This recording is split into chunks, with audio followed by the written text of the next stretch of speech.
Assalamualaikum warahmatullahi wabarakatuh. Selamat datang di diskusi kelompok kami.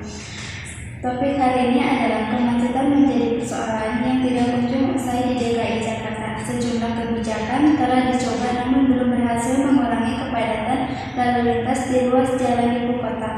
Muncul usul ganjil genap 24 jam di Jakarta. Setujukah Anda? Saya Cindy sebagai moderator akan memandu diskusi ini. Di sini ada pihak pendukung dan penentang yang akan beradu argumen secara sehat.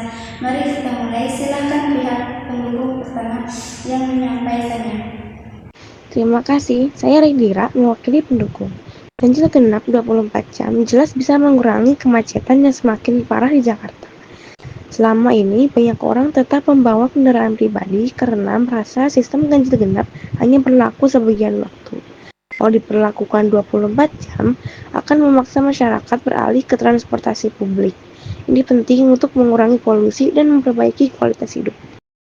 Jangan lupa, tidak semua warga Jakarta mempunyai akses ke transportasi publik yang memadai. Kalau sistem ini diterapkan 24 jam, bagaimana dengan masyarakat kecil yang hanya punya satu kendaraan? Ini bukan solusi yang adil. Memang benar, tapi justru karena itulah kita harus tegas. Kalau tidak, kemacetan akan terus terjadi. Transportasi umum sudah mulai berkembang seperti MRT dan Transjakarta.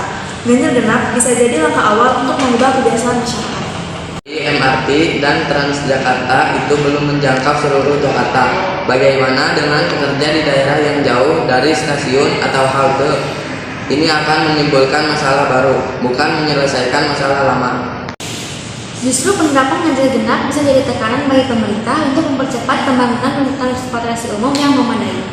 Negara-negara besar seperti London dan Beijing sudah lama menerapkan aturan serupa dan hasilnya positif. Dan kota besar lain kurang tepat. London dan Beijing sudah punya sistem transportasi umum yang sangat lengkap dan nyaman. Jakarta masih jauh dari itu. Jangan sampai masyarakat yang menjadi korban.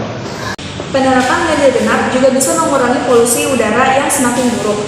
Bayangkan berapa banyak asap kendaraan yang bisa ditekan jika kebijakan ini diterapkan 24 jam.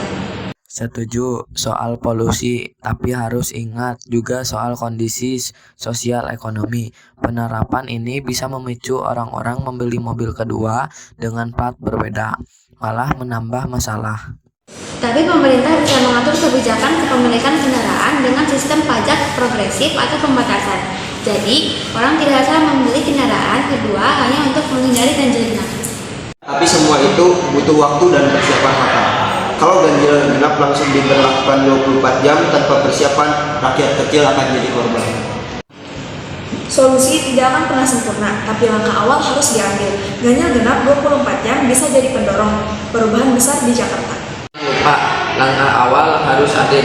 Jangan membuat rakyat kecil menderita hanya demi solusi cepat. Baik, diskusi semakin menarik. Pihak pendukung menekankan pentingnya ganjil genap sebagai langkah awal, sedangkan penentang menyoroti kesiapan infrastruktur dan dampak bagi masyarakat kecil.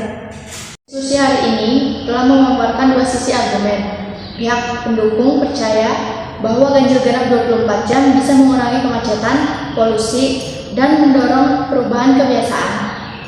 Namun, pihak penentang menilai bahwa transportasi umum Jakarta belum siap untuk mendukung kebijakan ini, dan rakyat kecil bisa terdampak.